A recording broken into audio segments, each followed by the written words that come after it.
Alright, so first off, I do have to go over one thing that I forgot. I had said that Cyclone for Wukong would be uh, deniable if you were to attack it, but obviously that wouldn't even make any sense because when Wukong gets hit, there's no in-between or time to deny it. So it's not a skill.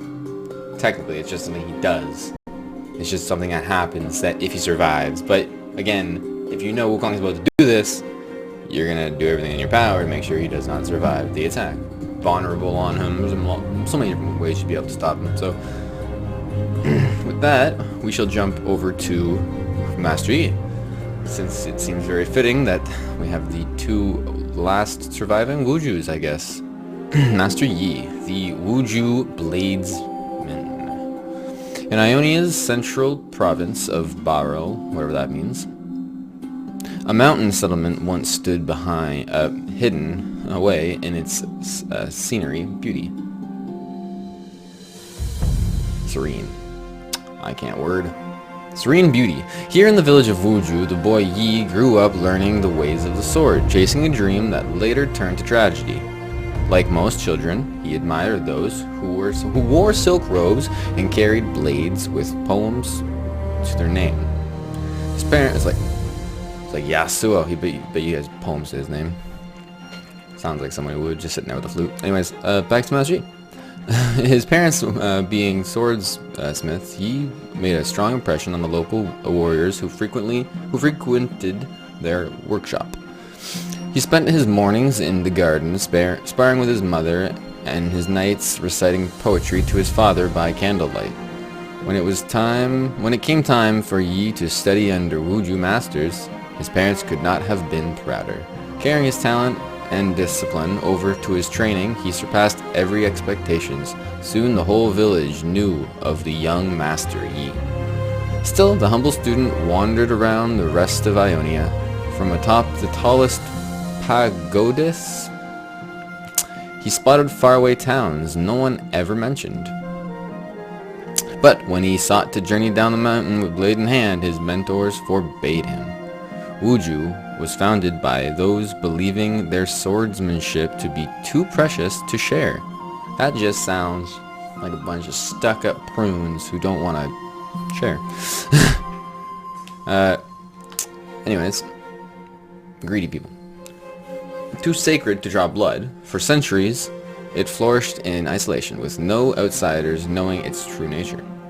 All this changed the day Yi saw vast plumes of smoke rising above the distant towns. Jeez. Noxian war bands had invaded from the coast, conquering settlement after settlement in waves that washed the province in red. Choosing the people of Ionia over Wuju's hallowed tradition, Yi ventured down to help defend the first lands. To astonished eyes, she swept across the front lines in a blur, routing the enemy with blinding swordplay never before seen by outsiders. Word of the one-man army spread far and wide, like a mist in the mountains. Inspired by his courage, even his fellow disciples joined the fight, and together they journeyed to Navari, where the greatest, these are cards, why can't I say Navari? Jeez. Where the greatest war was raging. The Noxian commanders saw in Wuju a threat that could not be ignored. They scouted to the origin of the peerless warriors and elected to strike at their home without mercy. In a single night, the entire village was destroyed, its people and culture obliterated by chemical fire that no steel could hold back.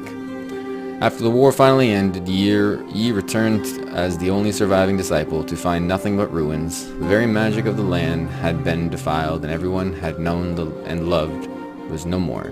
Slain in spirit, it was not in body. Yi became the attack's final casualty, though not in body. I don't know if that's what it said, but he died on the inside.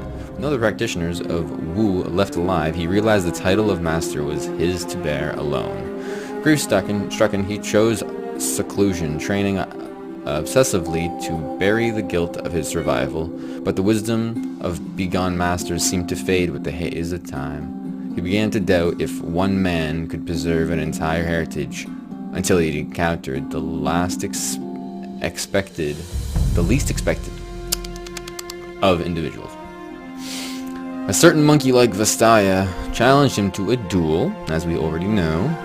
Reluctantly, Master Yi entertained the creature's demands, defeating him with ease, but the Vastaya refused to give up, returning day after day with increasing clever tricks that forced Yi to react and improvise. For the first time in years, Yi felt the spirit of Wuju once more. The two clashed for weeks until the bruised stranger finally knelt to the ground and introduced himself as Kong of the Shiman tribe. He began to learn from Yi, he begged to learn from Yi, who saw in this reckless but determined fighter the makings of a new disciple. Through teaching, Yi found his purpose restored. He would pass on the ways of Wuju and gift his people an enchanted staff with honorific with the signs of a vow from the day onward, who was known as Wukong, and together they traveled to First Lands. He would seek the honor and the legacy of his lost home, allowing him to fully embody the master in his name. So we already pretty much know all the rest of that at the end there, but it's still interesting to reminisce and go over about how wicked these lore stories are that they make for the characters in the game. Okay, so here I have what I think Wukong would be able to potentially be if he was in Runeterra. And if they don't make him Master Yi for it, or if they don't even put whoever they put in, at some point I want somebody to have this keyword. Okay, or like a very similar keyword, or word that is the exact same meaning as this keyword. So Master Yi is a 2-mana cost. His power is 2, levels up to 4.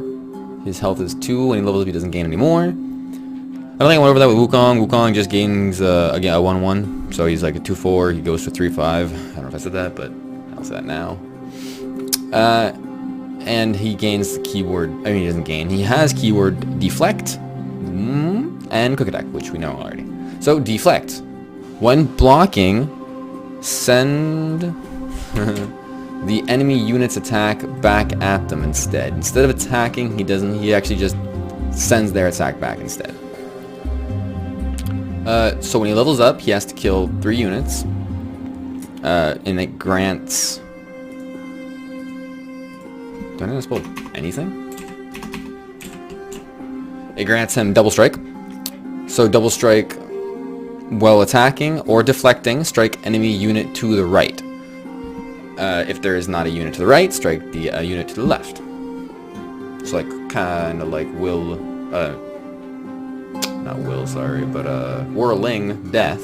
You don't get to target which one, but it will target the one on the right. And if there wasn't one on the right, well then it will target one on the left. So in a certain way, you will be able to pick if you want to be striking the one on the left. If you put him all the way to the far side of the one on the right, but that would in turn mean that the one on the left would still get its hit off before he deflects. So is it worth it like that? You'd always want to kill the one on the right, so the one on the right does not even get to attack in the first place.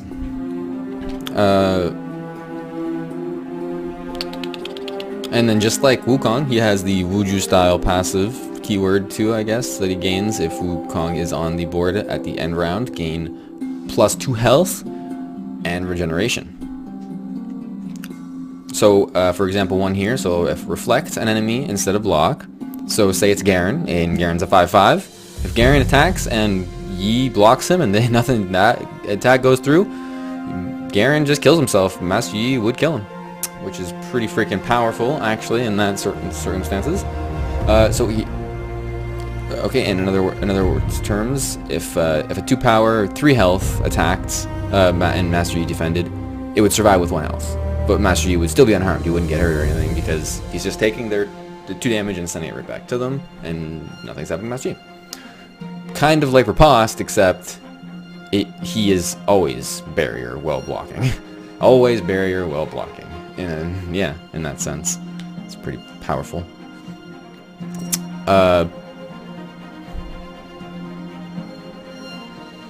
You know, I just thought if someone double attacks him, they would double attack themselves.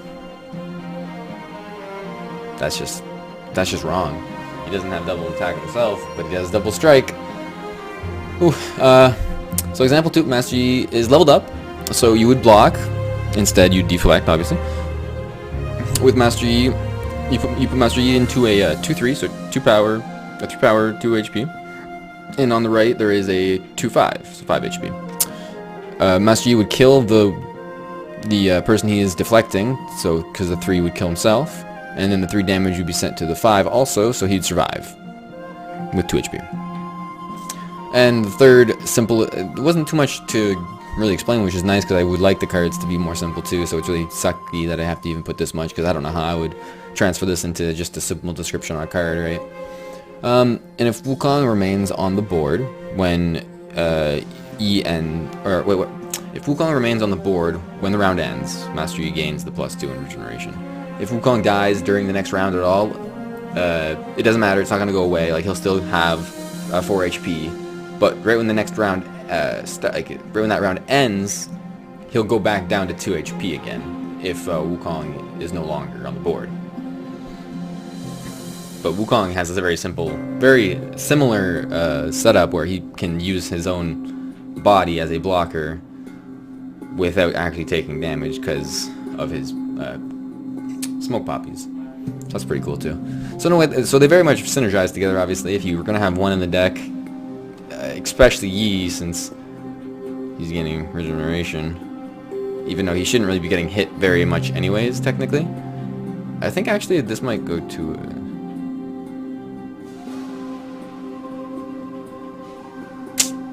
No, it's fine. It's fine.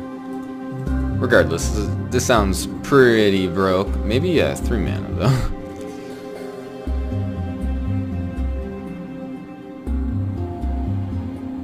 Yeah, maybe a 3 mana. Alright, and then the spell for Master Yi is just like his deflect. It's deflection. 4 mana. Give anybody, any blocking, sorry, very specific, any blocking ally deflect. So potentially, if you have a blocker, you can just kill the enemy outright. Kind of like Whirling Death. Except it's their damage. And also it... Oh, well, no. Yeah. Yeah, and also it cancels out them dying if they don't die. If you Whirling Death somebody and they survive it, like your blocker, or your attacker or blocker, I guess it doesn't matter, they still kill you. Deflect would not leave you to die. You would always survive no matter if you kill them or not. So that's pretty powerful too, I guess. Actually, that's all right. So tomorrow, I don't know who I will be speculating, but tomorrow will be another day. Peace.